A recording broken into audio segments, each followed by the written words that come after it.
हाँ जी, good evening. तो जिन लोगों ने ट्राई किए हैं बताओ, दो है ना, एक तो जैम एमएस का है और एक जैम एमए का है ना। ये जैम एमएस वाला है 5 से 25 का, और एक जैम एमए वाला होगा, है ना।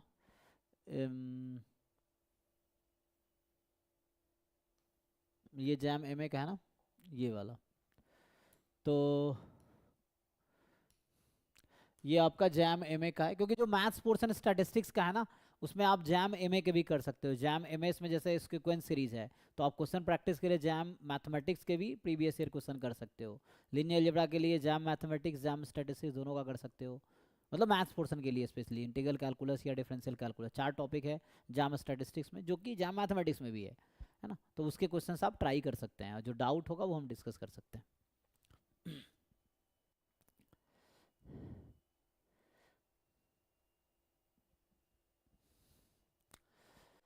एमएस वाले में क्वेश्चन नंबर 27, 28, 29। ओके, तो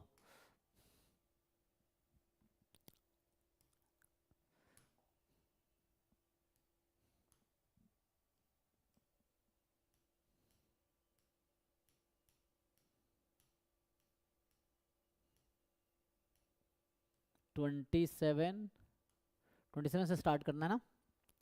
27, 28, 29। ओके, चलिए जी 27 स्टार्ट करते हैं।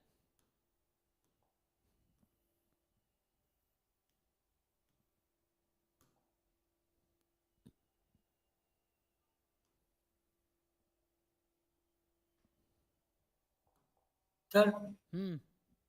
इस क्वेश्चन को मतलब मैं ट्राई किया था, मेरा ही डाउट है। इसमें सर nth टेस्ट से हम ये कैसे, मतलब nth टेस्ट में ऐसा था कि limit n tends to infinity un does not equal to 0 आती है तो सीरीज डाइवर्जेंट होगी। हम्म। हाँ, तो एक्चुअली यहाँ पे था ना कि बी और डी ऑप्शन दोनों में l does not equal to 0 है। nth टर्म टेस्ट की बात कर रहा हूँ कि if limit n tends to infinity an is not 0, then series an is divergent. यही है, यस सर। ऐसा हो जाएगा। ओके, तो पहले तो ए यू एन है ना, तो पहले तो आपको ये डिसाइड करना है। अच्छा, आप ये कह रहे हो यहाँ पे कि लिमिट अगर 1/4 आएगी तो डाइवर्जेंट होगी, लेकिन यहाँ पे तो सीरीज डाइवर्जेंट है, तो ऐसा हो भी सकता है। तो आप कहना क्या चाह रहे हो? यस सर, मैं ये तो कहना चाहता हूँ सीरीज डाइवर्जेंट दिया था थ्योरम में, और यहाँ भी सीरीज डाइवर्जेंट सेम ही है ना। Means l does not equal to 0 आया हमारा, तो सीरीज डाइवर्जेंट है। ओके, तो क्या आया? तो एल भी देखना है आया क्या आपका। नहीं सर, मैं एक्चुअली मैं l निकाल नहीं रहा हूँ, मैं l से सीरीज को प्रिडिक्ट कर रहा हूँ, मैं ऐसा बोल रहा हूँ ये तो गलत भी कि तो हम हो l। सकता है। हो सकता है एल कुछ और आए, आपको कैसे पता एल 1/4 आया? एल 1/5 ऐसा कोई, मतलब या तो जीरो भी तो आ सकता है, वन भी तो आ सकता है। So how do you know कि 1/4 ही? वही तो गलत निकालना सॉरी, पड़ेगा ना यहाँ लिमिट। पे एंड दिया हुआ है, देन नहीं दिया है। सॉरी सर, मैं एक्चुअली ऑप्शंस में देन समझ रहा था। हाँ है ना, एंड है वो, है ना, देन नहीं कह रहा है वो, एंड है। तो मतलब दोनों चेक करना आपको, लिमिट भी निकालनी है और सीरीज भी टेस्ट करना है, दोनों काम है जी। बताइए जी, तो इसका लिमिट निकालने में क्या दिक्कत है? किसी को दिक्कत है? देखिए, सो आप लोग जानते होंगे फॉर्मूला।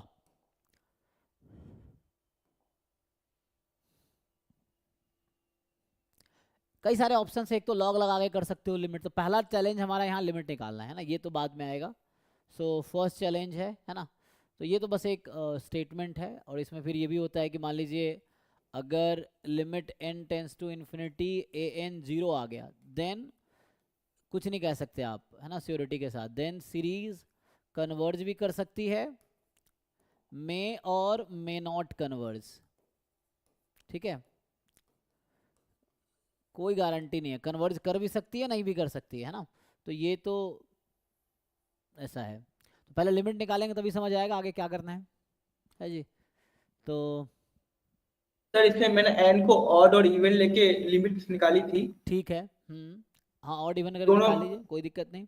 हाँ, और इवन करके लिमिट्स निकाली थी, तो nth टर्म पे दोनों में लिमिट 1 ही आ रही है। वन आ रही है? वन कैसे आई है तो देख लेते हैं। सो अगर हम यू एन ले रहे हैं यहाँ पे 4 - 1/n, और इसकी पावर है -1 की पावर n/n। तो आप अगर ऑड इवन के नज़रिए से देख रहे हैं, चलिए ऑड इवन से देख लेते हैं। तो यहाँ पे क्या करेंगे, n ऑड है तो -1 की पावर ऑड नंबर -1 होगा, तो ये आ जाएगा 4 - 1/n इसकी पावर 1/n, और यहाँ आ जाएगा 4 - 1/n इसकी पावर +1/n। अब बताइए, अब लिमिट लगाते हैं, तो इसका लिमिट कैसे निकालेंगे? हम्म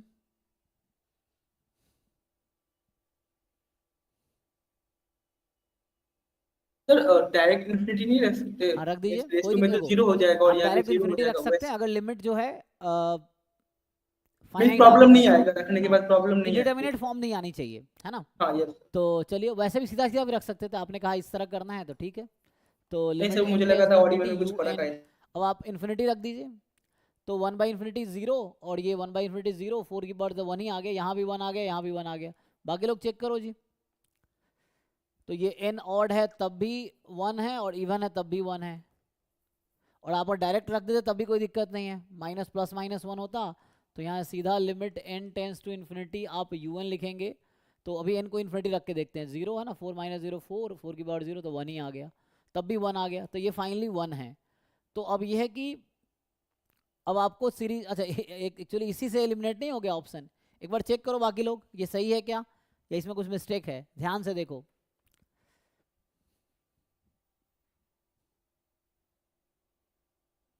तो चेक केयरफुल्ली।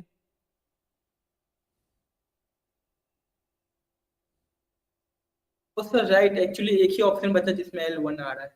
हाँ, तो अब बाकी चेक करने की जरूरत ही नहीं है ना, तो आपने अब जो लॉजिक बताया था वो सही है कि लिमिट un तो 0 आया नहीं, तो इससे क्या हो गया, limit n tends to infinity un तो 0 आया नहीं, तो इसका मतलब ये तो गारंटी है कि un जो होगा वो डाइवर्जेंट ही होगा। अब किसी को इसमें डाउट है तो बताइए जी। तो ये रहा सॉल्यूशन। तो इस क्वेश्चन का जो आंसर है वो आपका सही है, डी है। ठीक, चलिए अगले क्वेश्चन पे आते हैं। तो जिनके जो भी डाउट्स हैं चैट में लिखो, मैं एक एक करके सॉल्व करूंगा, ठीक है। 27, 28, 29, तो अगला क्या है?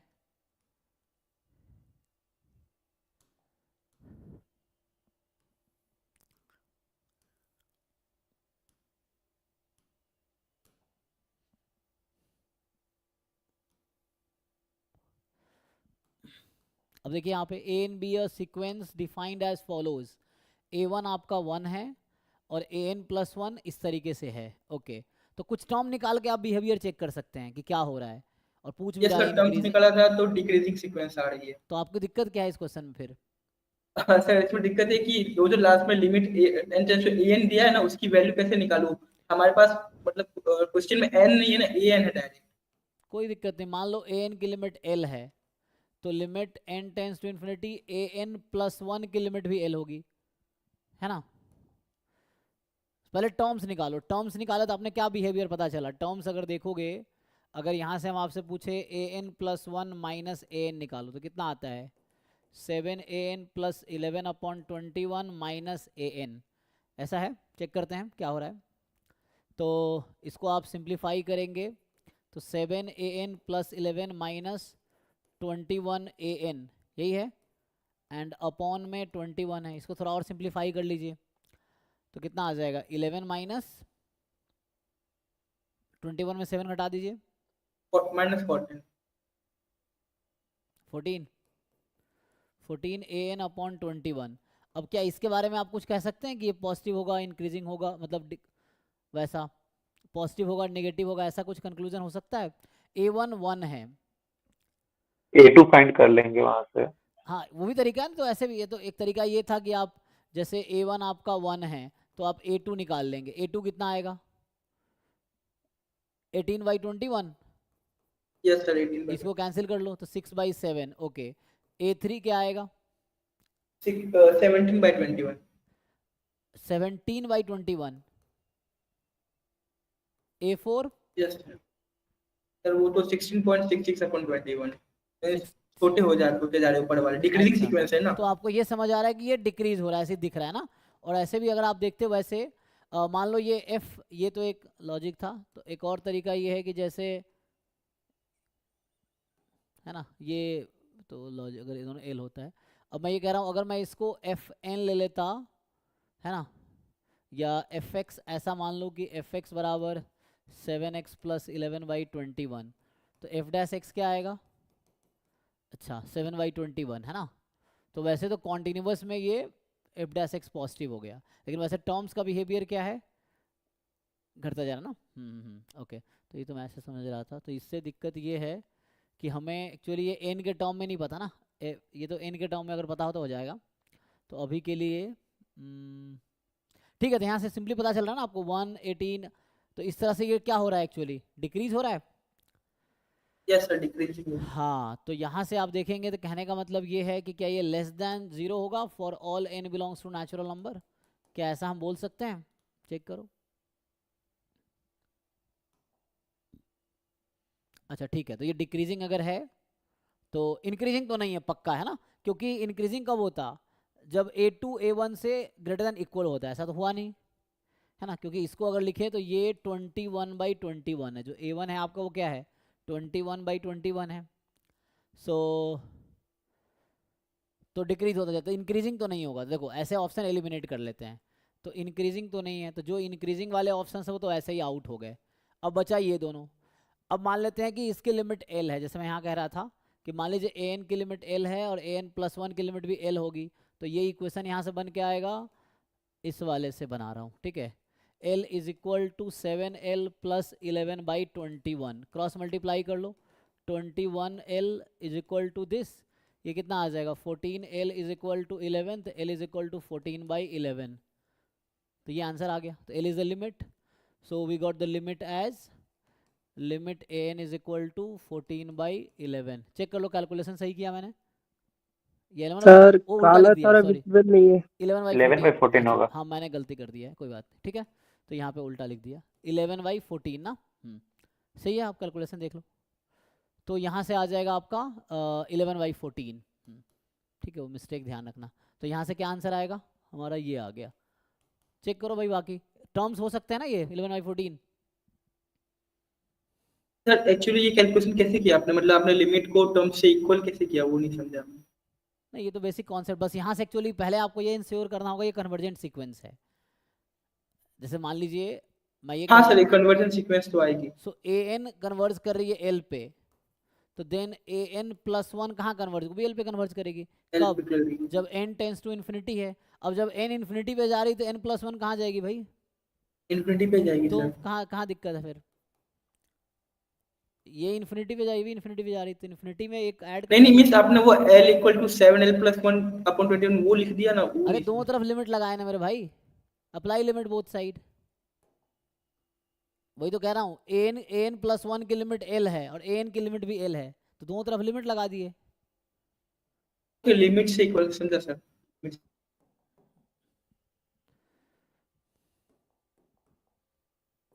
समझ आया कि नहीं अभी भी,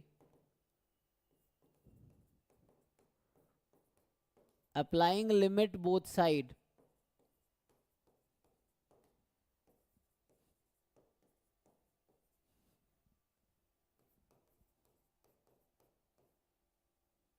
ये सर एक्चुअली A1 में भी आपने जब अप्लाई किया था, तो और AN में जो लिमिट आएगी वो सेम ही आएगी, उस हिसाब से आपने AN पे L मतलब सब्स्टिट्यूट किया। हाँ तो भाई तुम्हारा डाउट क्लियर हुआ कि नहीं हुआ,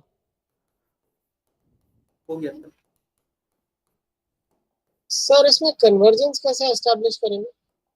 चेक करो इसको, दिखाओ डिक्रीजिंग है, बाउंडेड है, बाउंडेड दिखाओ। N more than equal to 0 है एंड एन डिक्रीजिंग है, तो डिक्रीजिंग फंक्शन जो बाउंडेड बिलो है वो कन्वर्जेंट होगी। मोनोटोन कन्वर्जेंस थ्योरम क्या कहता है। सर एमसीपी तो लग जाएगा, वो n greater than equal to 0 वो कैसे तो यहाँ पता प्रूफ करने नहीं आया, ठीक है ना, वैसे ही दिख रहा है मुझे। कहाँ तुम्हें नेगेटिव दिख रहा है, जब A1 पॉजिटिव है, सारे AI पॉजिटिव है, तुम्हें कहाँ लगता है बताओ मुझे ऐसा कोई टर्म जहाँ नेगेटिव आ जाए, ऐसा लगता है कहीं नेगेटिव आ जाएगा। हाँ ठीक है सर, पॉजिटिव है, पॉजिटिव। इंडक्शन लगा लो ना, प्रिंसिपल ऑफ मैथमेटिकल इंडक्शन लगाओ अगर नहीं समझ आ रहा तो। लॉजिकली भी दिख रहा है कि पॉजिटिव है, लॉजिकली दिख रहा है। हाँ क्योंकि A1 पॉजिटिव है तो A2 भी पॉजिटिव होगा, A2 है तो A3 भी पॉजिटिव है, A3 है तो A4 भी पॉजिटिव है, AN अगर पॉजिटिव है तो AN प्लस 1 पॉजिटिव है। सिंपल लॉजिक है कि AN is positive implies an plus 1 is positive. चूंकि मुझे a1 पॉजिटिव दिया है तो वो गारंटी दे रहा है a2 पॉजिटिव होगा। अब a2 पॉजिटिव आया तो a3 पॉजिटिव होगा। तो ये प्रिंसिपल ऑफ मैथमेटिकल इंडक्शन बता रहा है कि सारे n पॉजिटिव होंगे for all n belongs to natural number.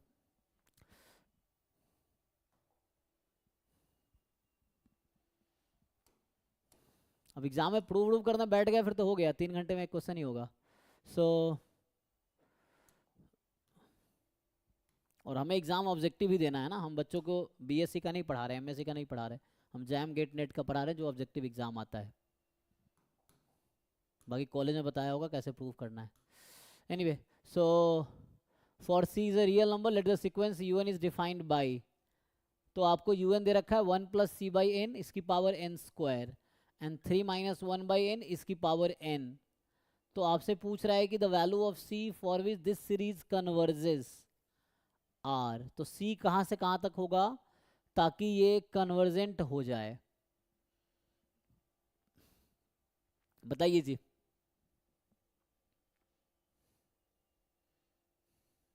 Sir इसमें रूट टेस्ट अप्लाई किया था मैंने। अगर c does not equal to 0 ले रहा हूँ ना, means c does not equal to 0, तो लिमिट लिमिट की वैल्यू e अपॉन e आ रही है, मतलब e अपॉन 3 आ रही है, सॉरी e अपॉन 3। तो नॉट इक्वल टू 0 तो मुझे लग रहा है बहुत सारे ऑप्शन में मिल जाएगा c, है ना। ए सी डी में तो नॉट इक्वल टू 0 ही है। यस सर, लेकिन हमारे क्वेश्चन में c बिलोंग्स टू r दिया हुआ है ना, मैंने इसलिए मतलब वो कंडीशन बस इसलिए लिखी थी। और तो आपका क्या ऑप्शन, Actually- क्या आंसर क्या आया? आंसर आया ही नहीं सर, एक्चुअली मेरे को समझ नहीं आ रहा कि मैं c की वैल्यू कैसे निकालूं, वही नहीं समझ में आ रहा है क्योंकि c ब्रैकेट में है ना, इसलिए। अच्छा ओके, बाकी लोग बताइए जी।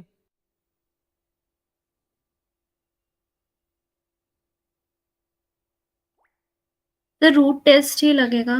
लगा लीजिए रूट टेस्ट। क्या आंसर आया रूट टेस्ट लगा के? तो बी आ रहा है। ओके, जैसे अगर आपसे ये किया जाए कि मैं पहले आपसे पूछूं क्या ये un का लिमिट निकाल पाओगे n टेंस टू इन्फिनिटी पे? जरूरत है ऐसे इसकी? नहीं तो कोई टेस्ट है ना, तो एक तो ये ऐसे लगा सकते हो कि इसकी लिमिट क्या आएगी, तो वैसे आपको ठीक है जरूरत क्या है ना, नीचे वाला तो ऐसे कॉमन लेना पड़ेगा। एनीवे हमें इसने बता रखा है ना, क्वेश्चन तो बता रखा है कि कन्वर्जेंट है, तो उससे क्या होगा देखते हैं। तुम निकाल कर देखना, लिमिट भी निकल जाएगा, उसमें कोई दिक्कत नहीं है। तो अभी के लिए जैसे है कि un कन्वर्जेंट हमें बता रखा है, for which un is convergent. तो यहाँ पावर एक्चुअली है ना, पावर में n चल रहा है, तो यहाँ पे रूट टेस्ट लगाना बेटर है। तो उसमें क्या कहता है रूट टेस्ट कि इफ मान लीजिए है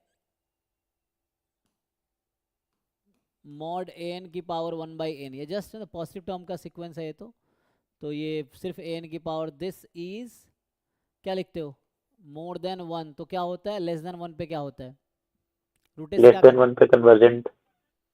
तो हमें क्या दिखाना है कन्वर्जेंट, तो मोर देन 1 होगा तो divergent, series an diverges, and if mod an की power 1 by n less than 1 है देन सीरीज an कन्वर्जेस। यही है, तुम जस्ट an लिख सकते हो मॉड an के जगह पे, तो ये है। तो यहाँ पे अगर हम ऐसा कंडीशन ढूंढे जहाँ कन्वर्ज कर जाए तो काम हो जाएगा। यही पूछ रहा है कि ऐसी क्या कंडीशन है जिसके लिए कन्वर्ज कर जाए, तो इसका लिमिट लगाना भूल गया मैं, है ना। तो यहाँ पे लिमिट है, limit n tends to infinity, तो निकालो। तो यहाँ से हम निकालेंगे limit n tends to infinity un की पावर, क्योंकि un एक्चुअली पॉजिटिव टर्म का सीक्वेंस है तो मॉड लगाने का कोई ज़रूरत नहीं है। तो यहाँ से limit n tends to infinity un की पावर 1 बाई एन क्या आ जाएगी, तो 1 प्लस सी बाई एन, ठीक है ना, ये रहेगा इसकी पावर n एक बचेगी ना, एंड अपॉन डिनोमिनेटर में 3 माइनस 1 बाई एन आ जाएगा, यही होगा। तो अब अगर हम ये बोल दें कि इफ़ है ना ये लिमिट लेस देन 1 हो जाए तो हमें गारंटी मिल जाएगा कि सीरीज un इज कन्वर्जेंट, ठीक, या कन्वर्जेस, है ना। सो दिस कन्वर्जेस ये है। तो अब इसमें अभी लिमिट लगाना बाकी है, तो लिमिट लगाइए क्या आएगा। तो यहाँ जब आप लिमिट लगाएंगे तो इसका फॉर्मूला आपको पता होगा e की पावर c, हाँ, और यहाँ है 3, ये लेस देन 1 है। अब इसको सॉल्व कीजिए, क्रॉस मल्टीप्लाई कीजिए, e की पावर c लेस देन 3, इसको फर्दर दोनों तरफ लॉग लगा दीजिए, लॉग विथ बेस ई, तो c less than equal to ln3। तो ये मिल गया कि ln3 होगा। तो अगर ऐसा हो जाए, मतलब अगर ऐसा हो गया तो हमें ये मिलेगा कि un सीरीज कन्वर्जेंट है ना। तो हमने इसको सॉल्व किया कि अगर ऐसा हो जाएगा, ये लेस देन 1 हो गया तो ये कन्वर्ज कर जाएगी। तो ठीक है, तो आप लोगों ने सही किया है, तो बी ऑप्शन यहाँ सही हो गया। किसी को डाउट है कुछ पूछिए।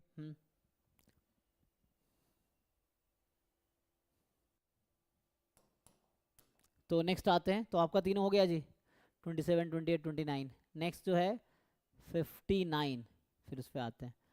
तो 59 में क्या है भाई,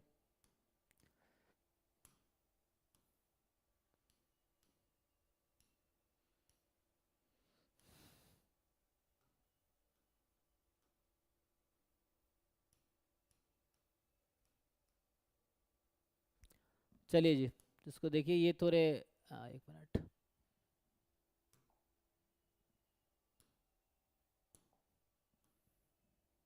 क्या था 59, क्या था आपका 59 ना, अच्छा 59, फिर 7, 8, 9 आ गया, 59 ये था ना। एक मिनट, तो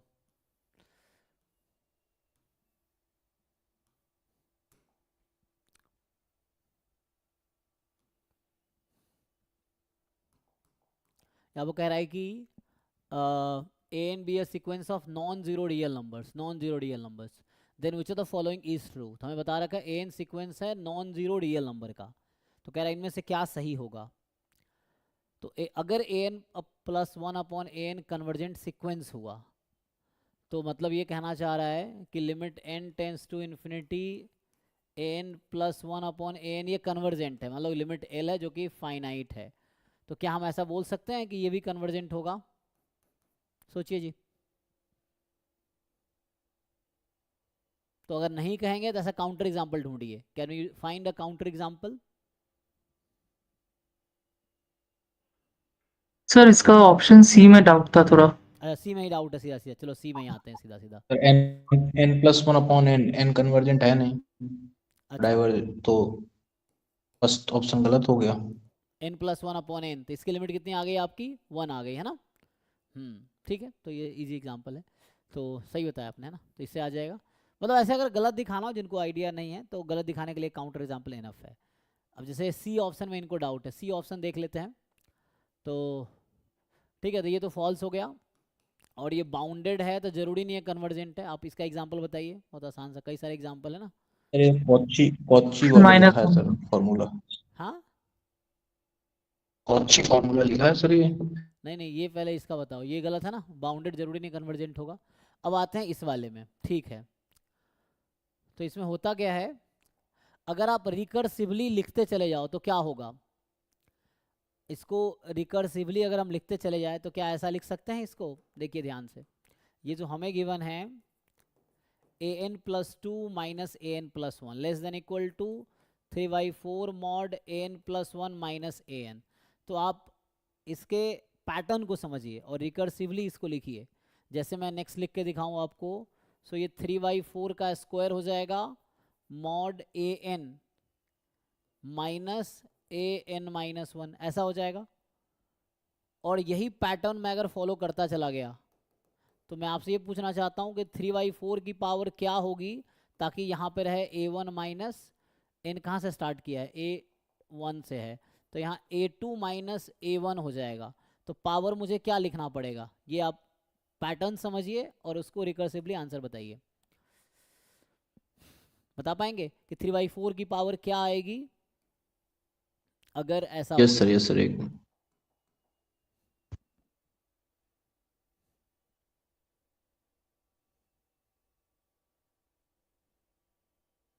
और दूसरा आपने पढ़ा होगा एक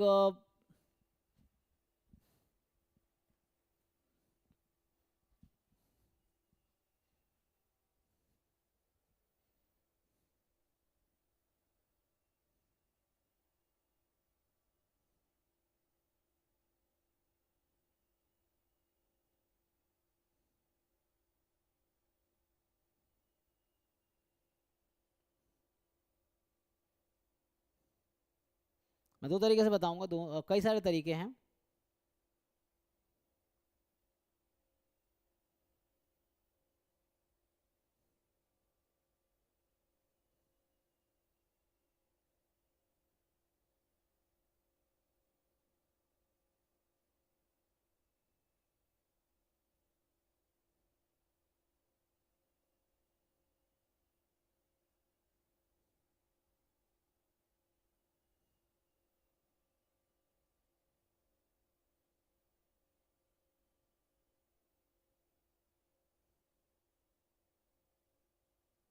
सर इस मतलब आपने जो इनइक्वालिटीज लिखी है इसमें आपने 3/4 की पावर इंक्रीज कैसे की? दिमाग लगाओ थोड़ा सा, तुम अपना दिमाग यूज करो।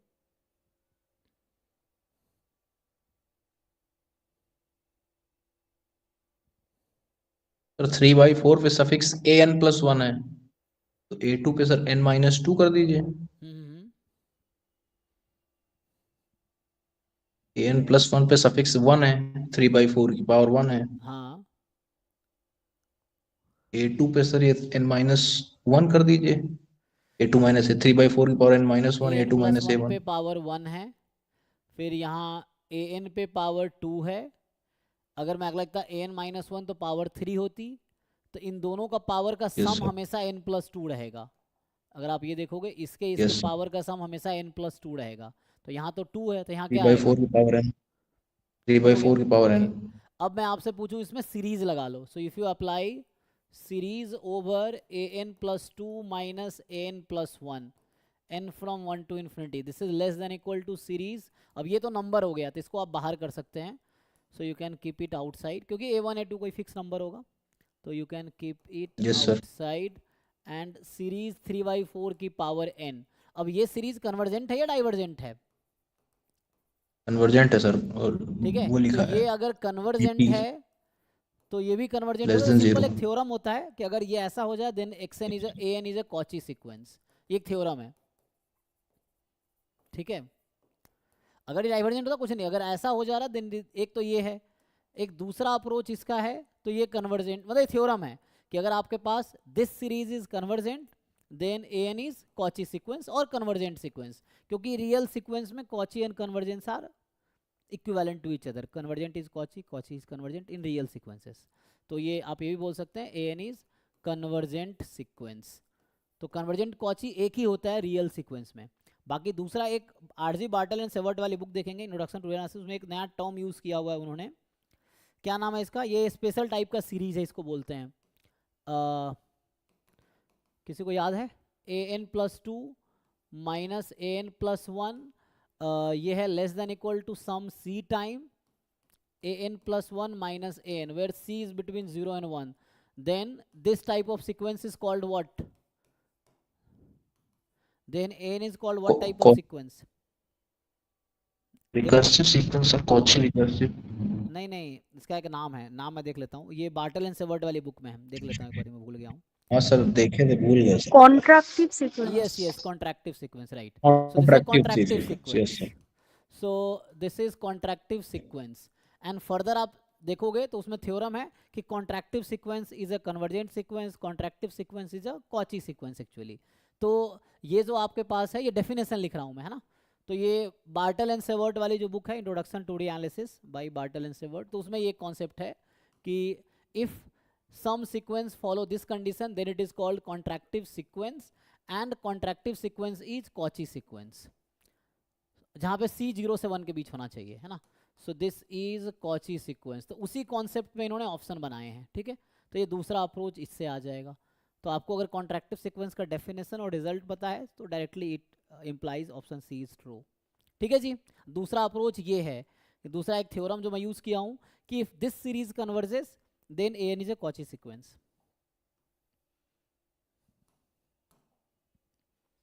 हो गया जी, तो ये 59 हो गया। नेक्स्ट जिनका डाउट उस पर चलते हैं, चैट में लिखा हुआ है ना, क्वेश्चन नंबर 12। ओके ठीक है, 12 पे आते हैं। तो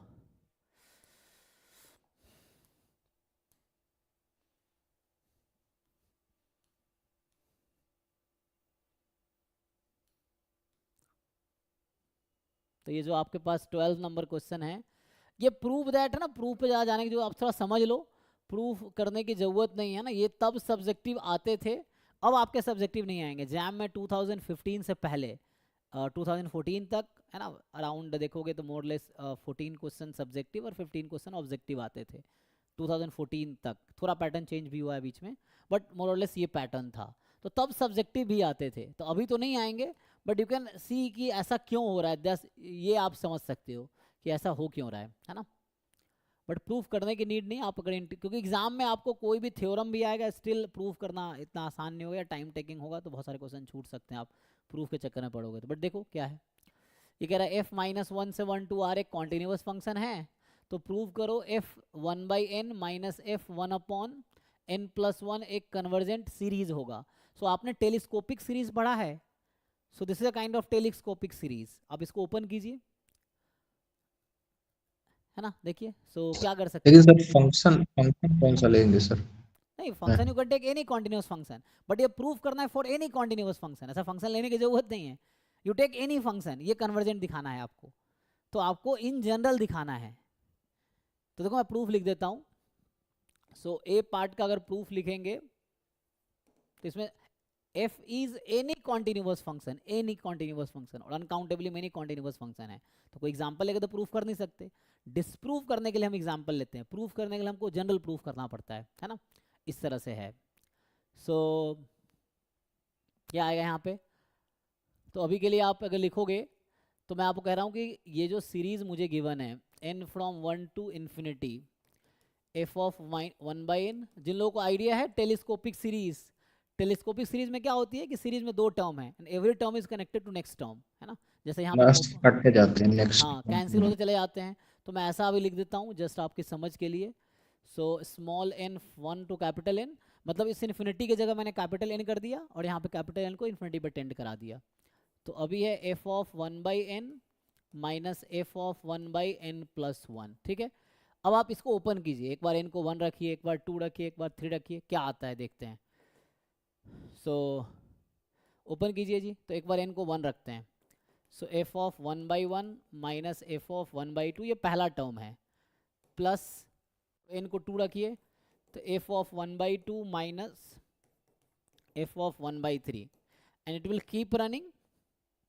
जो आपका सेकेंड लास्ट टर्म होगा n-1 रखो, तो f of 1/n-1 minus f of 1/n, ये सेकेंड लास्ट टर्म है। मैंने पहला दूसरा टर्म लिखा, बीच में डॉट डॉट डॉट लगाया, सेकेंड लास्ट टर्म लिख रहा हूँ, and the last term is f of 1/n minus f of 1/n+1, ठीक है। देखो यहाँ प्रूफ करना भर लिखा, सो दैट एग्जाम में क्या होगा, यही क्वेश्चन ऑब्जेक्टिव में आएगा, तो लिखा होगा ऑप्शन ए में this is convergent, option B में दिस इज नॉट कन्वर्जेंट, है ना, इस तरह से बना देखा होगा ऑप्शन।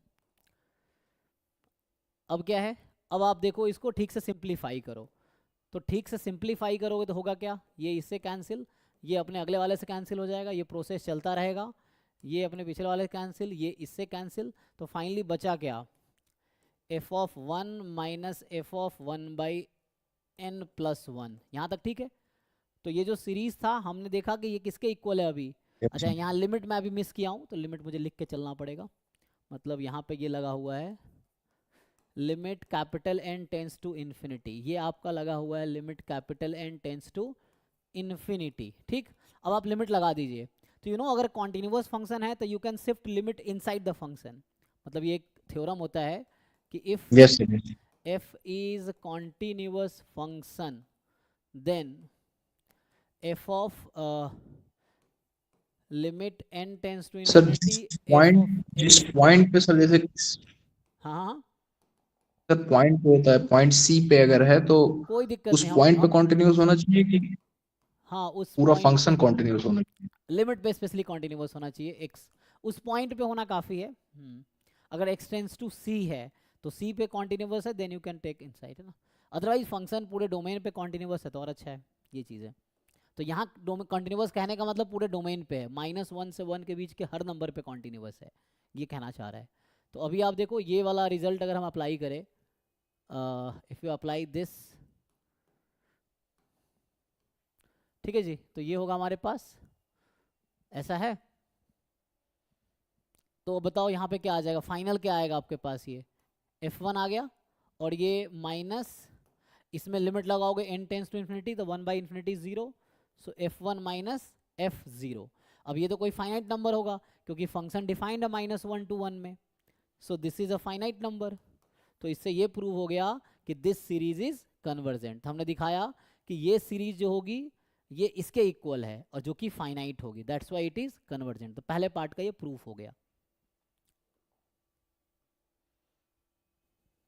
ठीक है जी, देखिए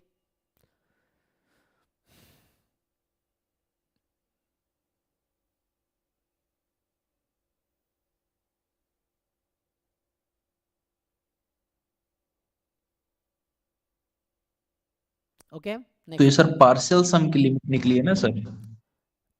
हाँ सीरीज एक्चुअली का मैंने पार्शियल सम की लिमिट ही सम निकाला का है आपसे। लिमिट जैसे निकला मान ना सर लीजिए ये? ये जो सीरीज है n फ्रॉम 1 टू इन्फिनिटी, मान लीजिए an, तो हमने इसको ऐसा लिखा है limit n tends to infinity a1 plus a2 plus an, ऐसा लिखा। या आप जो कह रहे हैं वही बात है, limit n tends to infinity यही इसकी sn। लिमिट है। तो यही तो होता है कि सीरीज आपने पढ़ा होगा कि series an partial n sum पे फ्रॉम कन्वर्ज 1 करती टू है। Infinity this is convergent if and only if Sn is convergent, है ना। इस पार्शियल सम हाँ मतलब this is convergent series if and only if Sn is convergent sequence. ये theorem है, Sn इज कन्वर्जेंट सीक्वेंस। और Sn क्या होता है? Sequence of partial sum. Sn ये है जिसको बोलते हैं सीक्वेंस ऑफ पार्शियल सम ना। ये जो तीसरा जो हम Sn लिख रहे हैं a1 plus a2 plus an, this is sequence of partial sum. ठीक है ना, ठीक है, हाँ यही है। ओके तो दूसरे पार्ट पे आइए, अब सेकेंड पार्ट देखिए।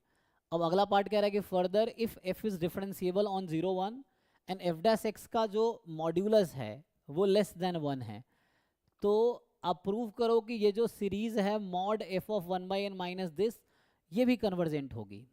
तो इसमें दो चीज़ें यूज़ होगा। एक तो आपको f डैश, अगर मैं पूछूं आपसे कि f ऑफ, या अगले पेज पे लिखता हूँ, है ना, अगर मैं ये पूछूं limit n tends to infinity f of 1 by n और 1 by n plus 1 upon 1 by n minus 1 by n plus 1, ये किसके इक्वल होगा? किसी को आइडिया है?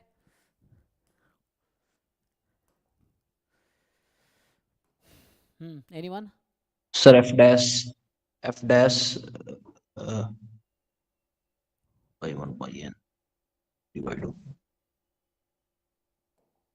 तो एक्चुअली यहाँ पे कहीं कहीं मैं ऐसा कह सर रहा हूँ लिखा है कि अगर मैं ऐसा लिखा 1 बाई n प्लस 1 से 1 by n and this to r है मान लीजिए फंक्शन फॉर एग्जांपल, तो F B minus F A upon B minus A किसके इक्वल होता है? F B minus F A upon B minus A, sir Rolle's f dash of c sir, F dash of mean C by value mean value theorem. Theorem. हाँ तो अभी अगर मैं limit ना लगा के बस मैं इतना ही बताऊं, छोड़ो लिमिट मत लगाओ, लिमिट लगाएं कहीं नहीं, एफ डैश 0 के करीब कन्वर्ज करेगी बाय द वे। तो यहाँ पे ऐसा होगा this is equal to f dash c for some c belongs to 1 by n to 1 by n plus 1। ठीक है जी, यहाँ तक लिमिट नहीं लगाया हमने, बस ऐसे बाई मीन वैल्यू थ्योरम। यहाँ पे क्या यूज हुआ है? मीन वैल्यू थ्योरम, है ना। So Lagrange mean value theorem कहता है F B minus F A upon B minus a is equal to f dash c for some c belongs to a b. तो a B की जगह वैसा है, यहाँ उल्टा हो गया। तो ये वाला एक तो यूज होगा, एंड दूसरा आप जानते होंगे क्या? Comparison test. कंपैरिजन टेस्ट जानते हैं? तो दूसरा जो अप्रोच यहाँ यूज होगा वो है कंपैरिजन टेस्ट। तो ये क्या कहता है? 0 less than A N less than B N, ऐसा है, and series B N convergent है। तो क्या गारंटी देता है ये? कि सीरीज ए एन भी कन्वर्जेंट convergent होगा, है ना। So this is the meaning of comparison test. Statement है कंपैरिजन टेस्ट का, और यहाँ हम लगा रहे थे मीन वैल्यू थ्योरम, और ये जो हम लिख रहे थे ये कहीं ना कहीं मीन वैल्यू थ्योरम का यूज कर रहे थे। So mean value theorem, Lagrange's mean value theorem, है ना, ये था। तीसरी चीज जो इसमें जरूरत पड़ेगी वो ये पड़ेगी कि आपसे पूछा जाए कि मुझे ये बताओ 1 upon n plus 1 minus 1 upon n, या लार्जर कौन सा है? 1 अपॉन n ना। सो 1/n माइनस 1/n प्लस 1, ये कन्वर्जेंट सीरीज है या डाइवर्जेंट सीरीज है? ये कन्वर्जेंट सीरीज होगी या डाइवर्जेंट? ये भी टेलीस्कोपिक है पिछले पार्ट की तरह। कन्वर्जेंट सीरीज, कहाँ कन्वर्ज करेगी? Convergent series sir, p test से नहीं, कन्वर्ज वन, कहाँ करेगी? सीरीज का पार्शियल सम सम क्या वन पे आएगा? कन्वर्ज करेगा सर व्हाट इसका, is sum of series? One. हाँ, है ना? तो ये टेलीस्कोपिक सीरीज है, फिर से पिछले वाले की तरह टेलीस्कोपिक है। ओपन करो, एक एक टर्म कटता चला जाएगा, तो पहला टर्म 1 बचेगा और लास्ट में 1/n प्लस 1 बचेगा, जो कि n टेंस टू इन्फिनिटी पे 0 हो जाएगी। तो पिछले मतलब इसका प्रूफ वैसे ही आएगा जैसे हमने ये वाला प्रूफ लिखा है ना? बिल्कुल f हटा दो, हर जगह 1/n प्लस करो तो ऐसे ही आ जाएगा, तो 1 - 0 1 आ जाएगा, f हट जाएगा, सेम ही रहेगा, बिल्कुल इसी पैटर्न पे। तो इसका सीरीज का जो सम है वो 1 है, जो कि फाइनाइट है। तो अगर सीरीज का सम फाइनाइट है, सीरीज कन्वर्जेंट है। तो ये 3 कॉन्सेप्ट इस यूज होगा पार्ट बी में, ठीक है? एक तो ये वाला रिजल्ट, एक ये और एक ये, बस। अब जिनको समझ आया ट्राई करके बताओ, कर पाओगे? तो ये हिंट था, चलो मैं इधर बुला लेता हूँ। तो ये पार्ट बी के लिए हिंट है। अब देखो प्रूफ लिख पाओगे आप लोग? मतलब सब्जेक्टिव क्वेश्चन में भी कॉन्सेप्ट है, मतलब प्रूफ नहीं लिखना है, एटलीस्ट आपको आइडिया हो। अगर एग्जाम में यही ऑब्जेक्टिव बन के आ जाए तो क्या होगा, है ना? यही ऑब्जेक्टिव फॉर्म में आ जाएगा। तो यहाँ पे क्या होगा अगर मैं इसको लिखूँ? अब देखिए ध्यान से, तो यहाँ पे क्या, ये जो सीरीज मुझे लिख रखा है इन्होंने, n from 1 to infinity mod f of 1/n f of 1/n plus 1, यही है। अब हम क्या करेंगे, इसमें हम लोग अपनी मर्जी से ये है f of 1/n minus f of 1/n plus 1 upon 1/n minus 1/n plus 1, अपनी मर्जी से इसको क्या किया मैंने, डिवाइड किया। तो बैलेंस करने के लिए मुझे क्या करना पड़ेगा, मल्टीप्लाई। ऐसा मैंने अपनी मर्जी से किया। अब ये मॉड लगा लो, लेकिन ये तो पॉजिटिव नंबर होगा क्योंकि 1/n लार्जर है ना, ये छोटा है, तो इसको हटा सकते हैं। तो यहाँ मॉड लगा देता हूँ और इसको हटा देता हूँ, ठीक है, क्योंकि पॉजिटिव नंबर है। अब मुझे बताइए मैं इसको क्या लिख सकता हूँ, दिस इज इक्वल टू, अब ये जो है i फ्रॉम 1 to n, तो ये पार्ट किसके इक्वल हो जाएगा, ये f' हो जाएगा मॉड में, और इनटू वहाँ बचा हुआ है 1/n माइनस 1/n प्लस 1, यही है। और हमें क्वेश्चन में क्या बोला था कि f' लेस देन 1 है for all x between 0 and 1, और ये जो c है वो किसके बीच है, c जो होगा a और b के बीच होगा ना, तो 1/n प्लस 1 और 1/n के बीच होगा। और ये क्या है, ये भी 0 और 1 के बीच ही रहेगा हमेशा, है ना? तो कहने मतलब c हमेशा, क्योंकि c 1/n प्लस 1/n के बीच है, और खुद 1/n और 1/n एंड 1/n प्लस 1 0 1 के बीच है, तो मतलब c की वैल्यू 0 से 1 में ही होगी। कहने का ये मतलब है मेरा। मैं यहाँ कह, देखो ये जो लिखा था ना रिजल्ट, ये जो c इसमें बोल रहा हूँ, तो ये इम्प्लाई कर रहा है कि c 0 1 में ही होगा। ये वैसे ही हो गया जैसे अगर मैं बोलूँ कि c की वैल्यू 1 से 2 में है, तो क्या हम ऐसा नहीं बोल सकते c की वैल्यू 0 से 4 में है, लिख सकते हैं ना? अगर c 1 से 2 में है तो 0 से 4 में भी होगा, कोई दिक्कत थोड़ी है। तो कहने का मतलब ये है कि हमें क्वेश्चन में ही गिवन है कि कुछ भी x ले लो 0 से 1 में f' लेस देन 1 होगा। तो ये जो सीरीज है ये लेस देन, अब ये जो क्वांटिटी लेस देन आएगा, तो ये तो लेस देन 1 हो गया, तो इसको हटा के 1 कर देंगे, तो 1 उसकी जगह f' क्योंकि लेस देन 1 हो गया, तो यहाँ बचेगा 1/n माइनस n प्लस 1। अब ये तो कन्वर्जेंट सीरीज है क्योंकि इसका सम तो 1 आएगा, तो इस सीरीज का सम भी लेस देन 1 आ गया, इसका मतलब ये कन्वर्जेंट हो गया। बस यही प्रूफ करना था, है ना? तो यहाँ से ये प्रूव हो गया, देयरफॉर ये जो सीरीज है f of 1/n minus n plus 1, this is less than 1, और लेस देन 1 फाइनाइट है, सीरीज का सम फाइनाइट है, मतलब सीरीज कन्वर्जेंट है। सो ये हो गया कन्वर्जेंट। तो ये पार्ट बी यहाँ हो गया, ठीक है, एंड पार्ट ए यहाँ हो गया, ठीक है। Part A was this. देखो जिनका डाउट था ओके है साफिया जी, ठीक है जी। सर वो वहां से लेस देन 1 कैसे कन्वर्जेंट हो गया? अरे भाई तुम लोग कहाँ से पढ़ के आओ, मुझे ये बताओ, अगर मुझे कहीं लिखा हुआ है कि x लेस देन 1 है, तो क्या मैं ऐसा कह सकता हूँ x into y less than y होगा, जहाँ x y दोनों पॉजिटिव है? जैसे सर 1/n, ऐसा लिख सकते हैं कि नहीं? 1/n series upon n sir less than 1 है, तो सर तो डाइवर्जेंट हो गई ना। हैं कौन से उसमें सीरीज 1 अपॉन एन जैसे सर लेस देन 1 होगी तो सर डाइवर्जेंट हो गई सीरीज लेस देन 1 कहने से। डाइवर्जेंट का क्या डेफिनेशन है? कौन सी सीरीज डाइवर्जेंट होती है? फिर तुम्हारे सर लॉजिक से 1 ये भी अपॉन डाइवर्जेंट एन, था, उस लॉजिक से तो ये भी डाइवर्जेंट है, ये भी कोई फिक्स नंबर होगा ना। नहीं ये तो सर पार्शियल सम, ये तो पार्शियल सम है ना सर। तो वहाँ वो क्या निकल पार्शियल रहा है? सम तो अगर और ये क्या है? ये 1 के इक्वल है, ये क्या है? अगर मैं कह रहा हूँ सीरीज का सम 1 से कम है तो मतलब ये फाइनाइट होगा या इनफाइनाइट होगा? अभी थोड़ा ज्ञान कम है, उसको बढ़ाओ, ठीक है ना। सर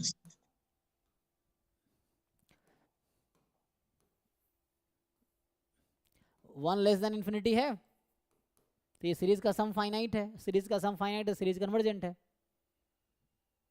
कहाँ से पढ़ के आए हो भाई?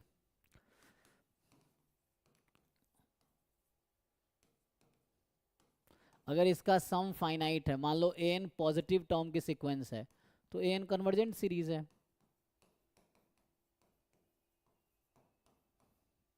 सीरीज का सम लेस देन 1 है तो कन्वर्जेंट है। अगर तुमसे पूछा जाए कि मान लो 1/4 की पावर एन, एन फ्रॉम 2 से इन्फिनिटी है, बताओ भाई ये कन्वर्जेंट है कि डाइवर्जेंट है? इसका सम क्या होगा? मुझे ये कोई तो इसका सर सम बताओ कन्वर्जेंट निकाल के, anyone. What is sum of this series? 1 upon 1/4, 1 upon 1/4, 4/3 sir. अभी आसानी के लिए तुमने 1 से स्टार्ट किया होगा, ठीक है, तो कितना आएगा? Sir 0, 1 second. बाकी लोग बताओ भाई, इसका सम किसके इक्वल है? ये सीरीज है, इनफाइनाइट सीरीज है। अब मैं चेक करना चाह रहा हूँ ये कन्वर्जेंट है कि 1/3, डाइवर्जेंट है, तो इसका सम कितना आएगा? 1/3 सर, अब 1/3 लेस देन 1 है 1/3। तो तुम्हारे लॉजिक से ये डाइवर्जेंट सीरीज है। हाँ जी, जो ज्ञानी वो बता रहे थे, बताओ। अपॉन एन है, हाँ सीरीज 1 अपॉन एन। अरे भाई तुम कहाँ खो रहे हो? मैं तुमसे पूछ रहा हूँ ये सीरीज कन्वर्जेंट है डाइवर्जेंट है? कन्वर्जेंट है। तो यहाँ डाइवर्जेंट कैसे हो गया? जब ये लेस देन 1 है तो ये डाइवर्जेंट है, वो लेस देन 1 है तो कन्वर्जेंट है। मतलब बेवकूफ समझ रखा है लोगों को, है बेवकूफ हो? ये जब लेस देन 1 तुम कह रहे हो पूरी डाइवर्जेंट है, सीरीज लेस, और यहाँ तुम कह रहे हो कन्वर्जेंट है, ये डबल स्टैंडर्ड कैसे आ गया? एक रूल चलेगा ना दोनों जगह। सर पूरी सीरीज को अगर हम लेस देन लिख दें तो कन्वर्जेंट। हाँ जी, सीरीज का सम फाइनाइट है तो कन्वर्जेंट है। तुम्हें सीरीज के कन्वर्जेंस का डेफिनेशन ही नहीं पता, इसलिए दिक्कत हो रहा है तुम्हें। अगर तुम्हें सीरीज के कन्वर्जेंस का डेफिनेशन पता होता ना, सीक्वेंस कब कन्वर्जेंट होती है, उसकी लिमिट एग्जिस्ट करती है। सीरीज कब कन्वर्जेंट होती है? जब सीरीज का सम फाइनाइट हो। यहाँ सीरीज का सम 1/3 है। अगर सीरीज का सम -1 भी आ जाएगा ना तब भी कन्वर्जेंट होगा वो। -1 करोड़ है ना तब भी कन्वर्जेंट होगा वो, 1 करोड़ प्लस है तब भी कन्वर्जेंट होगा वो। इन्फिनिटी नहीं होनी चाहिए। सीरीज का सम इन्फिनिटी आ गया तो डाइवर्जेंट है, सीरीज का सम यूनिक नहीं है तो डाइवर्जेंट है। एनीवे आगे बढ़ते हैं। हाँ जी भाई, जिसका डाउट था ओके है, बताओ जल्दी। Yes sir. ओके नेक्स्ट, तो आपका नेक्स्ट है 19 क्वेश्चन। तो 19 पे आते हैं। ये भी ऐसे ही है, मतलब ये तो हालांकि सब्जेक्टिव्स हैं, लेकिन ठीक है हम ऑब्जेक्टिव टाइप से ट्राई करेंगे कि क्या होगा। इसमें भी आप देखिए कोई टेस्ट लगाएंगे तो हम क्या कर सकते हैं, ये तो है ना जनरल क्वेश्चन है कि an हमारे पास है सीक्वेंस ऑफ रियल नंबर, ठीक, और सीरीज an कन्वर्ज कर रही है एब्सोल्युटली। मुझे गिवन है ना, कि मुझे गिवन है सीरीज an कन्वर्जेस एब्सोल्युटली, तो मुझे प्रूव करना है कि ये सीरीज कन्वर्ज करेगी, है ना। तो अभी के लिए मैं मान लूँ कि ऐसा है, इस वाले सीरीज को मैं ऐसा मान लूँ कि ये सीरीज bn है, मान लीजिए। कहने का मतलब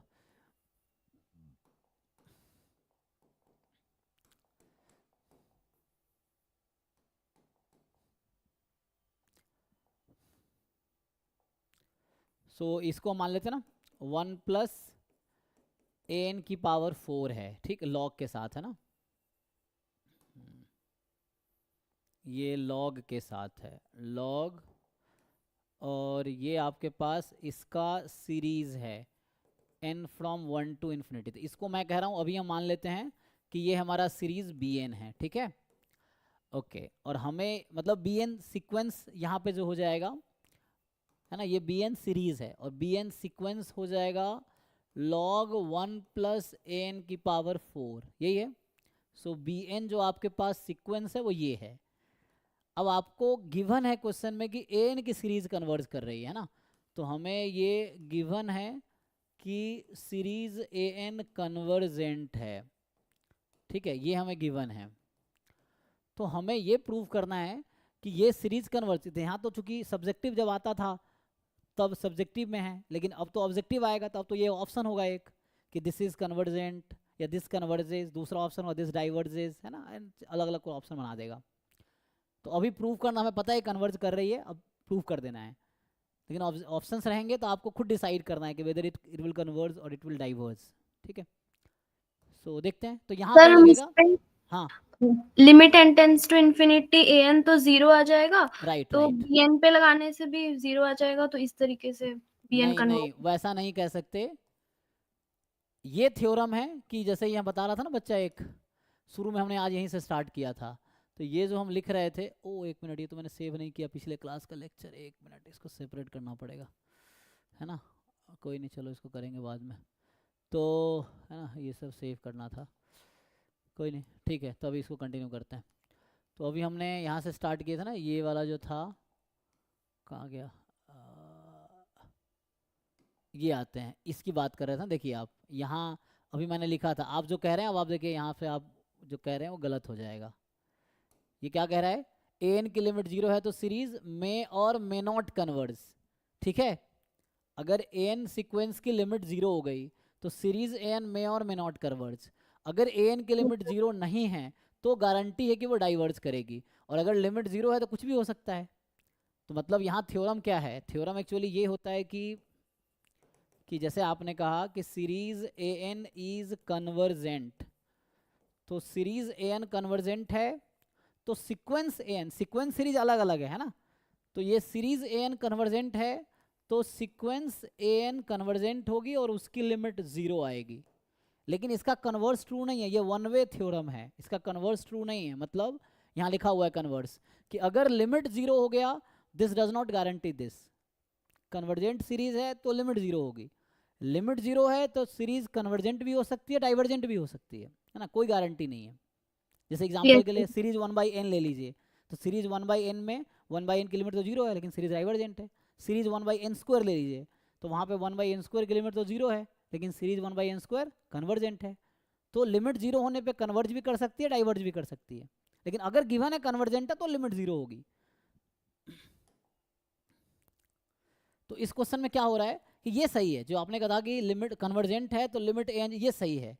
तो आप सोचेंगे ओके हम लिमिट बी एन की निकाल लेते हैं, है ना, तो आप यहाँ सोचेंगे कि लिमिट हम बी एन की निकालते हैं। चलिए तो बी एन की लिमिट निकालते हैं, तो यहाँ से limit n tends to infinity, b n का नाम हमने ये रखा हुआ है,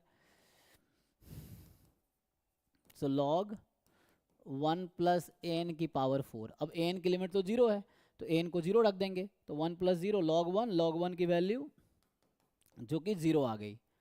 अब यहाँ पे हमने निकाला है कि बी एन की लिमिट 0 है, तो अभी हम श्योर नहीं है कि बी एन कन्वर्ज करेगी। बी एन की लिमिट 0 आने से कुछ नहीं पता चलेगा हमें, ठीक है ना, बी एन की लिमिट 0 आने से कोई कंक्लूजन नहीं है। सीरीज बी एन में और मे नॉट कन्वर्ज, तो this logic will not work, है ना। तो अब आपको कुछ बेटर सोचना पड़ेगा, कुछ डिफरेंट, कि और क्या कर सकते, हमें तो प्रूफ कन्वर्जेंट ही दिखाना है। लिमिट 0 आने पे कन्वर्ज कर भी सकती, नहीं भी कर सकती है, तो क्या करेंगे अब, तो कोई तरीका लगाएंगे। तो क्या आप जानते हैं limit comparison test, limit comparison test लगाइए। तो अगर आप लिमिट कंपैरिजन टेस्ट लगाएंगे तो क्या होगा, चलिए लिमिट कंपैरिजन टेस्ट लगाते हैं। तो स्टेटमेंट जानते होंगे लिमिट कंपैरिजन टेस्ट का, तो ये लिख देता हूँ, so log less than equal to x कर दीजिए, 1 प्लस x a की power 4 is less than a की पावर 4, ठीक है। फिर और a की an की पावर 4 कन्वर्जेंट है तो 1 प्लस an की पावर 4 भी कन्वर्जेंट होगा। किसने कहा, और अगर सीरीज an कन्वर्जेंट है तो 1 प्लस an भी कन्वर्जेंट होगी।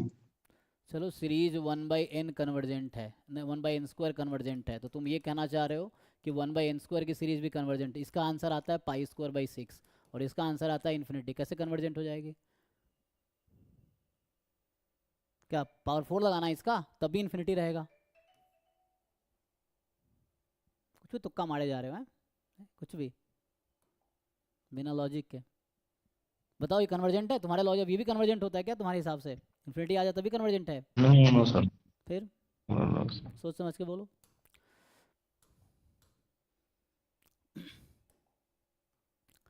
सो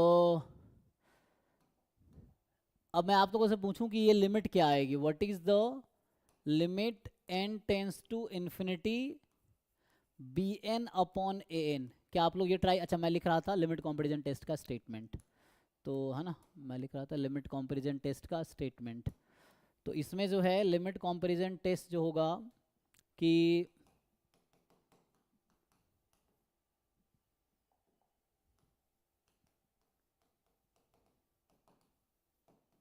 लिमिट कंपैरिजन टेस्ट का स्टेटमेंट क्या है?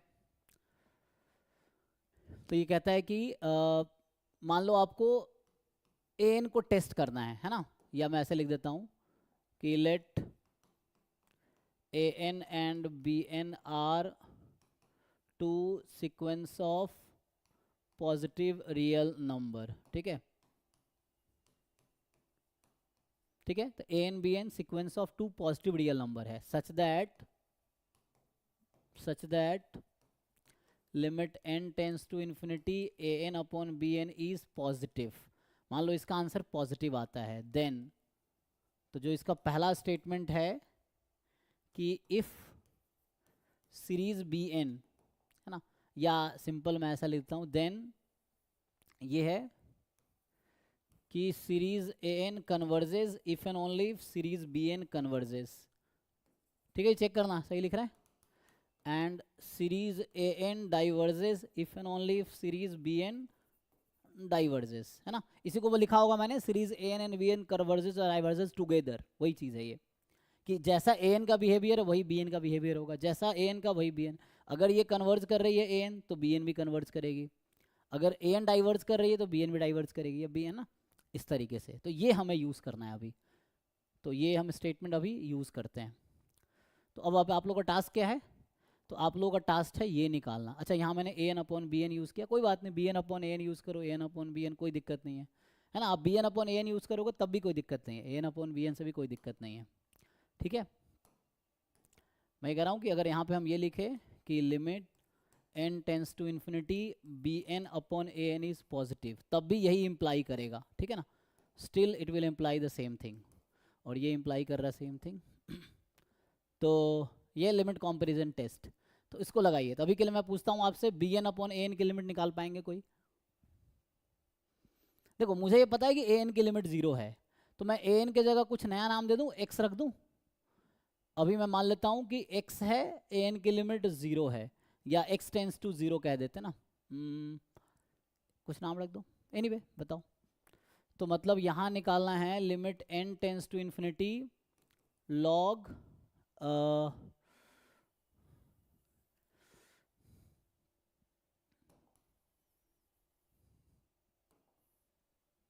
तो यहाँ हमें निकालना है limit n tends to infinity log 1 plus an की पावर 4 अपॉन an। क्या निकाल पाएंगे? हमें ये पता है कि an की लिमिट 0 है, तो an की लिमिट 0 है तो log ये 0/0 का फॉर्म है।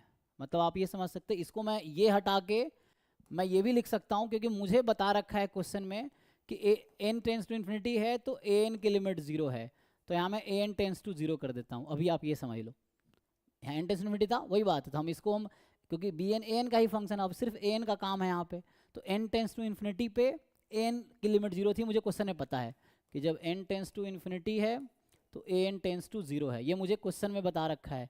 कैसे बता रखा है? क्योंकि सीरीज an कन्वर्जेंट है इसीलिए। तो अब मैंने यही लिख दिया an टेंस टू 0। अगर an में थोड़ा और दिक्कत हो रहा है तो आप an को अभी के लिए x मान लो, for the time being you assume x। ये मैं इसलिए कर रहा हूँ ताकि आप लोगों को लिमिट निकालने में आसानी हो। अब क्या मुझे कोई बता पाएगा ये लिमिट कितना आएगा? तो 1 आ जाएगा। 1 आ जाएगा, फाइन। अगर 1 आ गया फिर तो हो गया, है ना। सो अगर ये 1 आ गया तो पॉजिटिव हो गया, तो हम एक्चुअली ये निकाल रहे थे इनडायरेक्टली, ये तो मैंने ये सब इसलिए थोड़ा चेंज किया सो दैट आप लिमिट निकाल सको आसानी से। तो निकाल तो हम यही रहे थे और इसकी लिमिट 1 आ गई मतलब पॉजिटिव है। तो मतलब इसका, और आपको क्वेश्चन बता रखा है कि ए एन कन्वर्ज कर रही है एब्सोल्युटली, तो बी एन भी कन्वर्ज कर जाएंगे बाई लिमिट कंपैरिजन टेस्ट। तो इससे ये Yes, समझ, sir. So B N is convergent, ये B N converges by limit comparison test.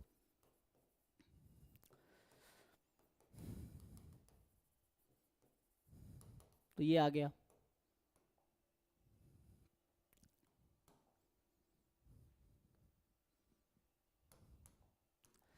Next देखते हैं। तो नेक्स्ट जो है 32। सो सर 32 33 गलती से लिख दिया था, ठीक है, नेक्स्ट 14 है। 14 करें, चलिए। तो 13 14 ओके। 14 देखिए, तो 14 में कई बार ऐसे क्वेश्चंस आए हैं, आप आगे भी मिलेगा आपको ये रिसेंट, तो मतलब 2022-23 में भी आया है इस पे क्वेश्चन। अब इसको समझिए। तो ये जो क्वेश्चन है आपको बता रखा है यहाँ पे कि एफ एक्स साइन एक्स है ना। एफ एक्स क्या है, साइन एक्स है। तो इसमें एक कॉन्सेप्ट ये यूज़ होगा, तो आप लोग जानते होंगे कि x tends to 0 sine x upon x 1 होता है, कि ये यूज़ होगा।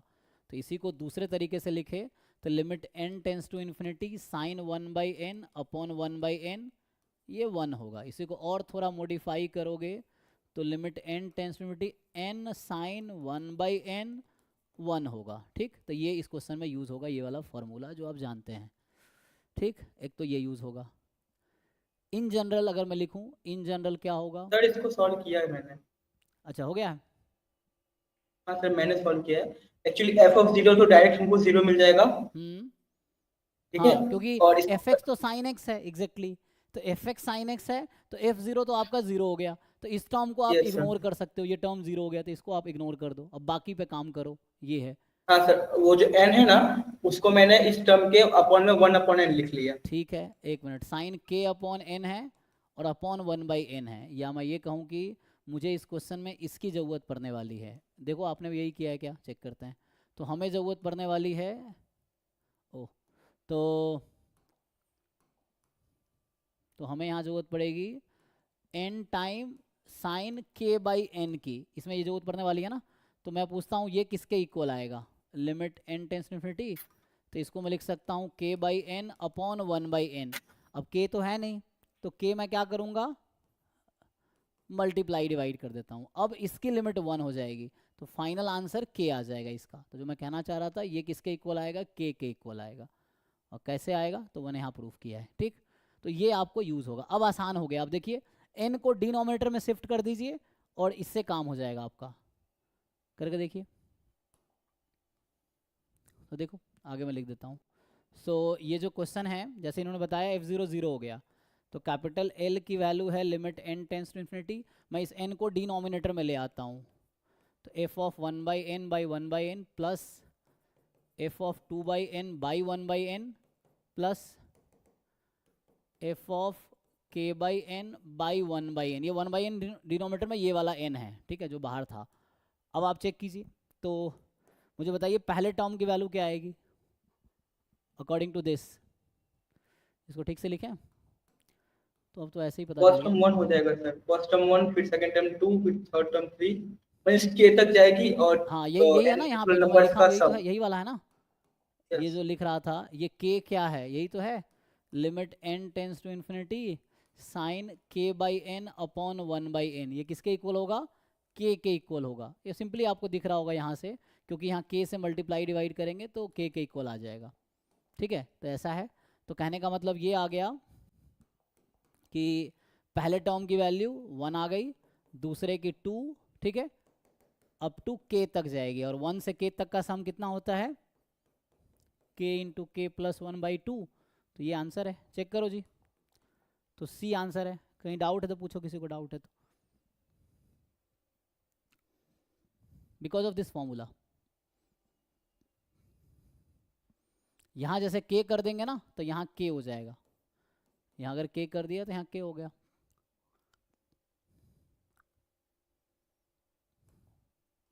ओके 14, नेक्स्ट क्या है। Yes sir. 41।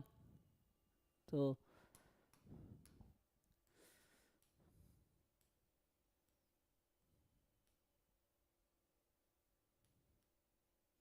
41 में क्या है कि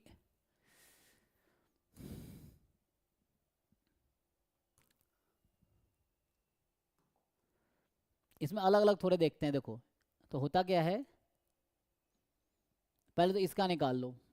ये जो क्वेश्चन है पहले हम थोड़ा इसको अलग से सॉल्व कर लेते हैं कि limit n tends to infinity n की पावर n प्लस e की पावर n पूरे की पावर 1/n। पहले अलग से ये निकाल लो, ये कितना होगा, ये किसके इक्वल है जी?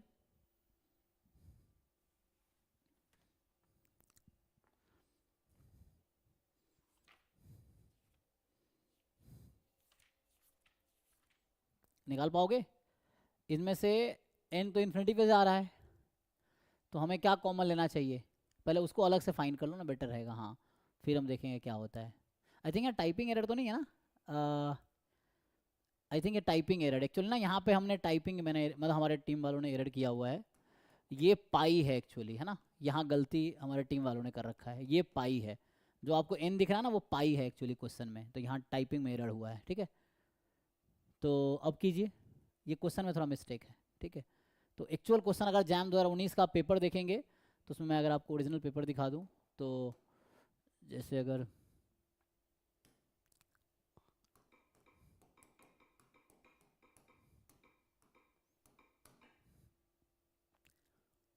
तो हमें क्वेश्चन पेपर डाउनलोड करना है ना, आंसर की नहीं, क्वेश्चन पेपर चाहिए।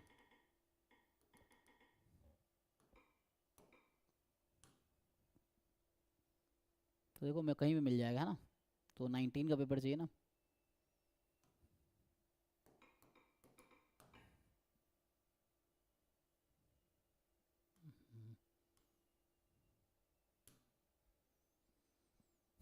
तो हमें चाहिए 19 का MS का पेपर चाहिए।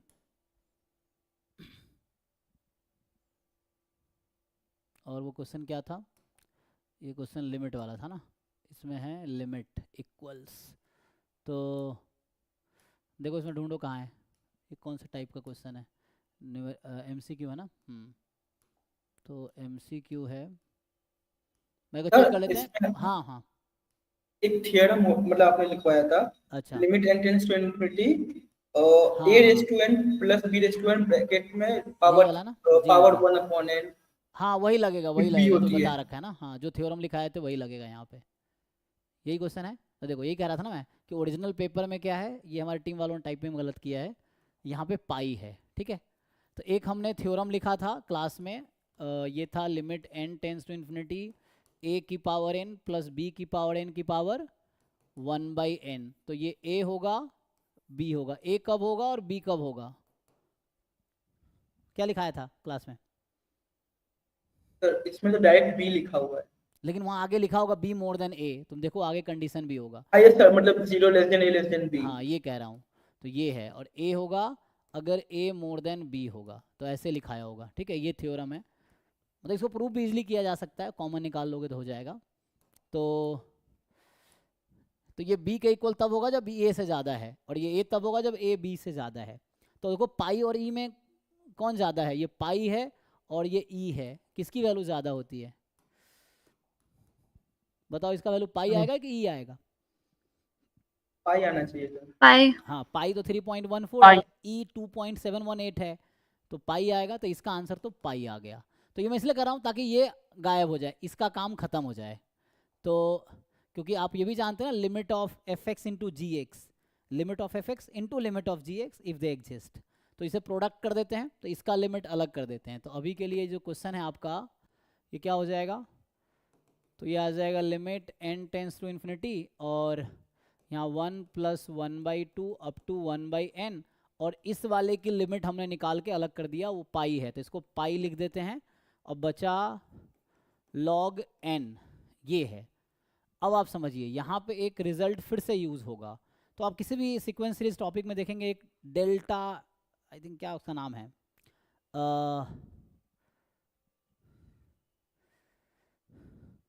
अभी डिस्कस करते हैं एक बार, क्लास 11 बज गया है तो इसको कंप्लीट कर लेता हूँ, फिर डिस्कस करते हैं 1 मिनट जो क्वेरीज हैं इसको डिस्कस कर लेते हैं। तो कल भी अभी क्लास होगी, अभी PYQ बैच चलेगा, कल तो मॉक टेस्ट का रखा हुआ है तो मैं शेड्यूल बता दूंगा उसके हिसाब से। कल PYQ डिस्कशन कल भी होगा। तो मैं ये कह रहा हूँ एक रिजल्ट सिंपली मैं लिख देता हूँ। तो रिजल्ट ये है, क्या होता है जी, गामा एन आपने देखा है, मैं ऐसे लिख देता हूँ। तो ये तुम्हें अगर जिन लोगों को देखना हो तो मैं रेफरेंस दे देता हूँ। ये इसके मापा की बुक है मेरे पास, रे एनालिसिस का, और उसमें भी है RG जो बार्टल एंड सेवर्ट की बुक था, इंट्रोडक्शन टू रे एनालिसिस, उसमें भी है। तो ये जो मैं बताना चाह रहा हूँ यहाँ पे यूज़ होगा वो है log x माइनस साई करके है sir. Yes yes yes exactly, हाँ हाँ हाँ वही, जो ये साई या गामा है ना, तो ये है एक्चुअली, हाँ वही मैं कहना चाह रहा हूँ जो आप कह रहे हैं ना। उसका नाम क्या है, साई का नाम क्या बोलता है, कौन सा डेल्टा है समथिंग ना, सर वो यूलर फंक्शन करके था सर, हाँ Sai Euler Euler function. Constant actually ना, ऐसा कुछ एग्जैक्टली। तो मैं बता देता हूँ कहना क्या चाह रहे हैं। तो जो ये बता रहे हैं ना कि होता क्या है कि क्या रिजल्ट है जी, हम ये कहना चाह रहे हैं यहाँ पे कि ये जो है 1 + 1/2 + 1/3 अप टू 1/n किसके इक्वल हो गए, log n plus some constant या माइनस सम कांस्टेंट, क्या था, log x माइनस साई करके। तो साई मतलब प्लस इधर होगा, नहीं उधर ही साइड log की तरफ। तो log के साइड प्लस है या माइनस है, ये पूछ रहे हैं आपसे, log के साइड माइनस है सर। मतलब माइनस है ना, ओके ठीक है। log तो ये एक बार चेक कर लेना बुक में। तो ये एक्चुअली आइलर हाँ सर, कांस्टेंट बोलते हैं, ये गामा कोई कांस्टेंट है जो कि हालांकि नो ना बट कांस्टेंट है, तो ये यूज़ कर लो आप, तो काम नहीं हो जाएगा। तो ये एक रिजल्ट है जिसके थ्रू आपका काम हो जाएगा। तो यहाँ से क्या होगा, limit n tends to infinity log n, और यहाँ है पाई, अच्छा log n plus minus delta बताया ना, जो भी है गामा है या डेल्टा कांस्टेंट है, उसका नाम आइलर कांस्टेंट है, और ये log n है। तो इसको अब ठीक से आप सिंप्लीफाई करो, तो इसको अगर मैं ठीक से यहाँ सिंप्लीफाई करूँ तो क्या मिलेगा आपको, तो यहाँ से आपको मिल जाएगा limit n tends to infinity, pi तो बाहर कर लो, तो 1/पाई कांस्टेंट है बाहर कर लो, log n से डिवाइड कर दो तो हो जाएगा 1 minus gamma upon log n। मैंने log n से डिवाइड कर दिया दोनों तरफ, पाई बाहर कर लिया। अब n टेंस टू इन्फिनिटी है तो log इन्फिनिटी हो गई, सम कांस्टेंट अपॉन इन्फिनिटी 0। तो फाइनली आंसर आ गया 1/पाई 1 माइनस 0, कॉन्स्टेंट अपॉन इन्फिनिटी, ये कॉन्स्टेंट आइलर कॉन्स्टेंट है। तो एक बार बुक में देख लेना, ये थोड़े से है ना अप्रोच अलग थी, इसको थोड़ा देखना पड़ेगा है ना। तो ये इसके मापा में भी है, बार्टल सेवर्ट में भी है, कहीं भी मिल जाएगा आपको सीक्वेंस सीरीज में, अगर इसके मापा में देखना हो। तो ये आई थिंक यहाँ पेज नंबर 216 पे है ना, 216 पे यहाँ पे लिखा हुआ है।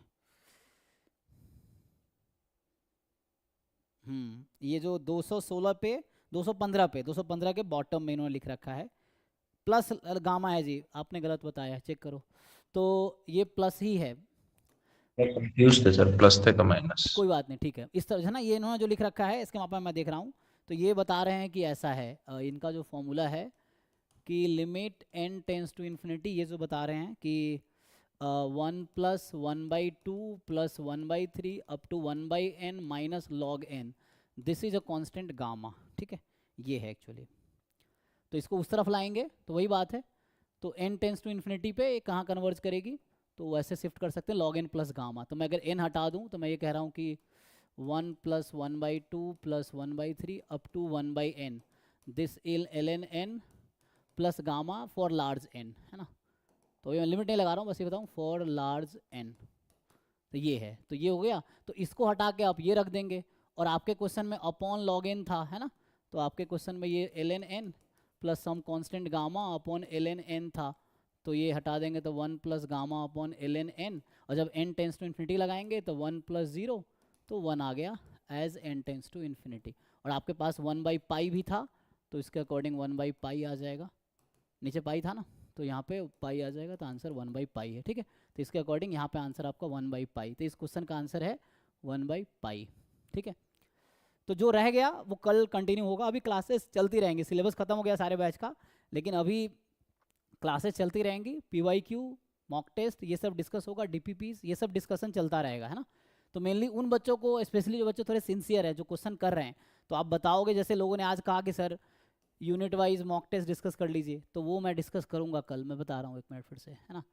तो जैसे